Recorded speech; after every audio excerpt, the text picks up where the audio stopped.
This Week in Connecticut with Dennis House starts now. Welcome to This Week in Connecticut. Greetings, everyone. I'm Dennis House. Connecticut's only statewide race this November is the race for the U.S. Senate. Last week, we heard from Senator Chris Murphy. Today, his Republican challenger, Matthew Corey. The movie about Connecticut boxing legend Willie Pep hits movie theaters here soon. Meet the local restaurant owner who plays his mother, Ima Aiello, on her first ever acting performance. Also, an amazing addition to the Hartford skyline, something we've never seen before in our capital skyline. Joe Ferrioli and Matt Conway will explain. UConn at the White House again, and you know what? It never really gets old, does it? First, though, the lead. Election day is less than 2 months away, and this year, Connecticut has a race for the U.S. Senate. The Democrat is the incumbent, Chris Murphy, who was here on this program last week. And this week, I sat down with Matt Corey, the Republican.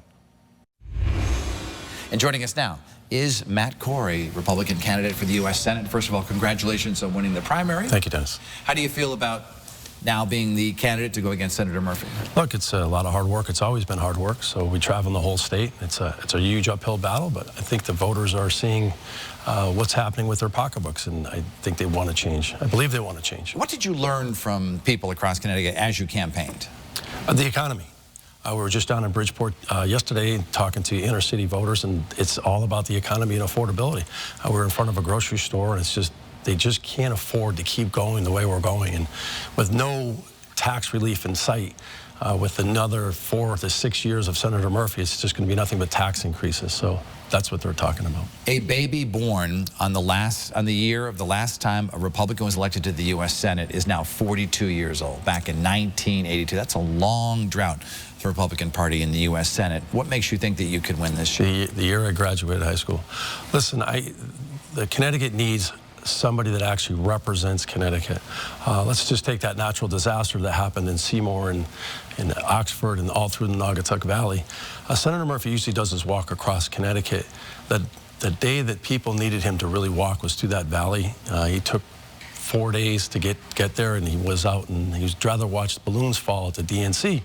But when people asked him about the problems that they had, we lost 2 lives down there, Dennis. People lost their personal properties, they lost businesses, there were unaffordable stuff that was happening down there they couldn't recover. A lot of people lost their farms. And so what Senator Murphy said was, hey, just make sure that you put enough money in so we can get the FEMA assistance. People aren't looking for that. They're looking for answers, Dennis.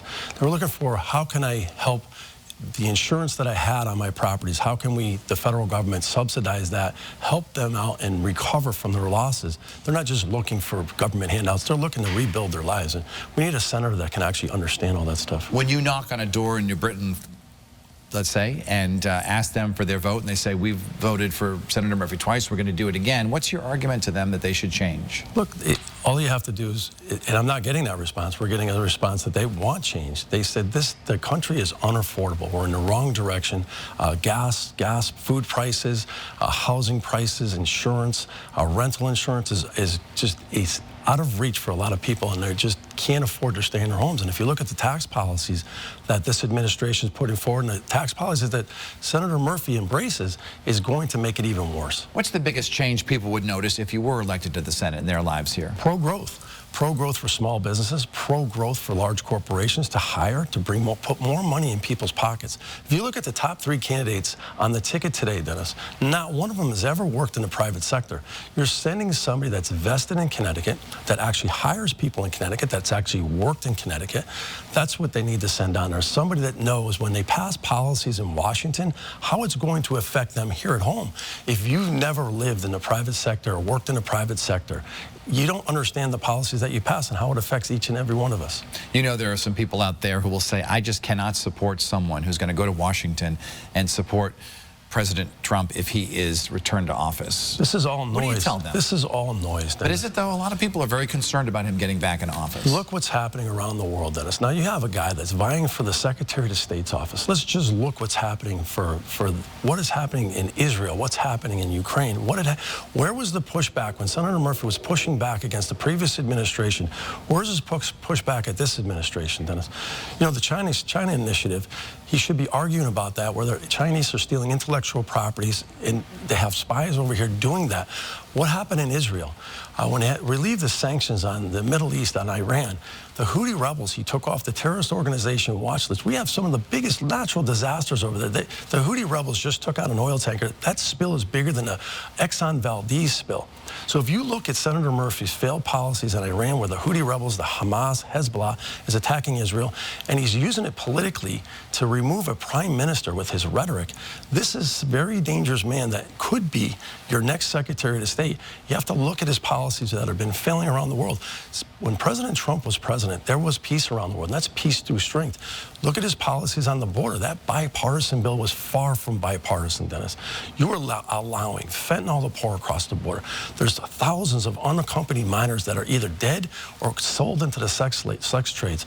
These are failed policies that Senator Murphy embraces with this administration, and they're going to keep continuing moving forward on those policies. I want to shift gears and talk about women's rights a little bit, and there are a lot of women in our state who are concerned that if President Trump is returned to the White House, along with J.D. Vance, who has said that he would like a national abortion ban, if they do win the election, and you should win the election, and they propose that, what's your stance? I am against on that, and there's no evidence that President Trump is for it. He said right out that he's not for a national ban. Senator Vance has said that. President Trump, he said, is against the national ban. He would veto that bill if it ever came forward, and I would be against it. So that's where we stand. I stand with the citizens of the state of Connecticut. What are the differences between you and Donald Trump? As far as a business person, there's not much. Look, we need jobs. Your policies. My policies pretty much line up with his. It's pro-growth policies. You don't hear pro-growth policies with the Democratic Party. All you hear is more taxing, more spending. We're $35 trillion in debt, Dennis. We need to lower the budget. Who would you rather put in charge of a $6 trillion budget and a $28 trillion economy? A former prosecutor or a business owner? I align with pro-growth policies. So if that's you're going to line me up with President Trump, I'm for it all day. I want to get kids off the street into jobs. I want to create jobs, help small businesses create jobs. I want entrepreneurship. I want research and development to grow. That's what I'm for.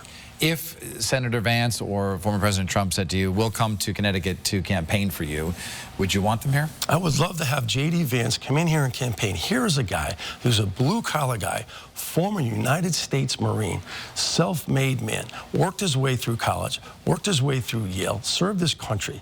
Can't say the same about the guy I'm running against. Born with a silver spoon in his mouth, went to an junior Ivy League college, came back, never practiced law, never worked in the private sector, and was elected to office. So is that the person you want representing us here in Connecticut? Somebody that doesn't live here, somebody that's not vested here? I would choose Matthew Corey over Senator Murphy any day. As you look at Republican senators, present and past, is there someone out there that sort of you emulate, you look up to, someone and say, hey, I will be like Senator so-and-so, if elected?